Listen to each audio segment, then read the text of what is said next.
ایک صحابی حضرت سعید بن عامر ہیں، حضرت عمر فاروق رضی اللہ تعالیٰ عنہ نے حضرت سعید بن عامر رضی اللہ تعالیٰ عنہ کو گورنر بنانا چاہتا حمص کا. نے کہا میں نہیں بنتا. فرمایا مجھے تم لوگوں نے بنا دیا ہے، خود گورنریاں بھی قبول نہیں کرتے. چلے گئے حضرت سعید بن عامر، گورنر بن گئے، صوبے کے گورنر.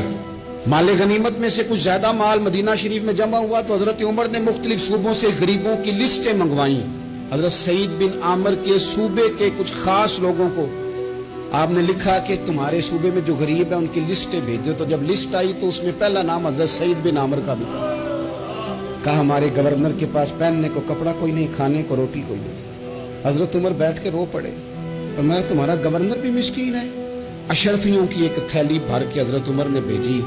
حضرت سعید بن عامر کے پاس جب گئی تو کہنے لگے انا للہ و انا الیہ راجعون. آپ کی اہلیہ کہنے لگی خیریت ہے؟ بلی مانس دیکھنا میرے پاس دنیا آ گئی ہے، میں نے تو جان چھڑائی تھی اس سے، میرے پیچھے بھاگتی ہے. حضرت سعید بن عامر نے سارا مال وہیں اللہ کے حضور خیرات کر دیا. حضرت عمر ایک دفعہ دورے پہ آئے ان کے صوبے میں تو سب لوگوں کو جامع مسجد میں بلایا، حضرت سعید بن عامر کو بھی بلایا.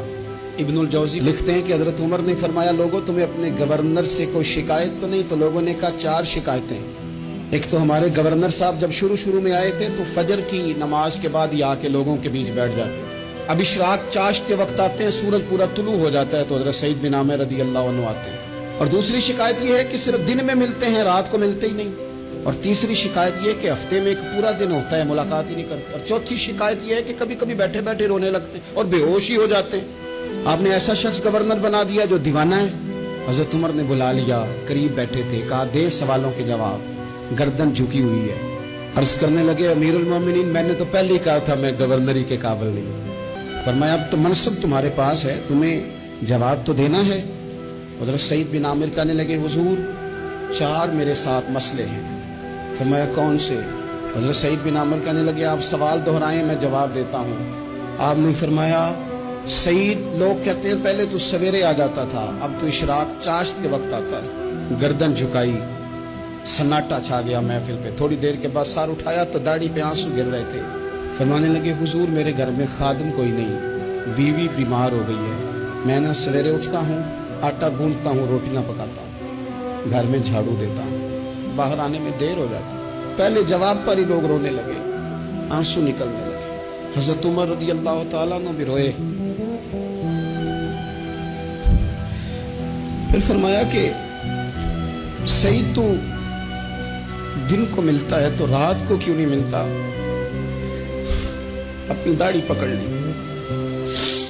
کہنے لگے عمر ساری سفید ہو گئی ہے، اب تو لگتا ہے پھل پک گیا ہے، پتہ نہیں وہ کب مجھے کہے گا واپس آ جا.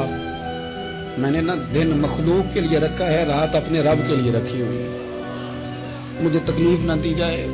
گورنر کی بات کر رہا ہوں. پھر کہا سعید یار ہفتے میں ایک دن ملتے کیوں نہیں؟ کہنے لگے عمر یہ میرے رب کے ساتھ پڑتا ہے، اسے نہ کھولا جائے. فرمایا نہیں آپ بتائیں. حضرت سعید بن عامر کہنے لگے غریب ہوں، ایک ہی جوڑا میرے پاس ہے، میں غریب ہوں. حضرت سعید بن عامر کہنے لگے ایک جوڑا ہے، ہفتے میں ایک دن دھو کے خشک ہونے کو ڈال لیتا ہوں، پھر بیوی کے کپڑے پہن کے بیٹھا رہتا ہوں. کس طرح گھر سے باہر نکلوں؟ میرا پردہ تھا، میں اپنی غریبیاں لوگوں کے سامنے نہیں رکھنا چاہتا. میں جانوں میرا رب جانے، میں راضی ہوں نا اس کی رضا پہ. اب تو حضرت عمر ہچکیاں لے کے رونے لگے. فرمانے لگے چل آخری سوال کا جواب ہی دے دے، کبھی کبھی روتے ہو تو بے ہوش ہی ہو جاتے ہو. حضرت سعید بن عامر پھر رونے لگے. فرمانے لگے بڑی عمر کا ہو گیا تھا جب کلمہ پڑا تھا. جب وہ پچھلے گناہ یاد آتے ہیں نا، میرے سامنے لوگوں نے حضرت حبیب بن عدی کو سزا دی تھی مکے میں، اور میں اس وقت مسلمان نہیں تھا، میں مدد نہیں کر سکتا. جب وہ وقت یاد آتا ہے تو برداشت سوچتا ہوں کیسے اللہ کے حضور جاؤں گا. دوستو دعا کرنا اللہ اس ملک کو بھی کوئی ایسا شخص عطا فرما دے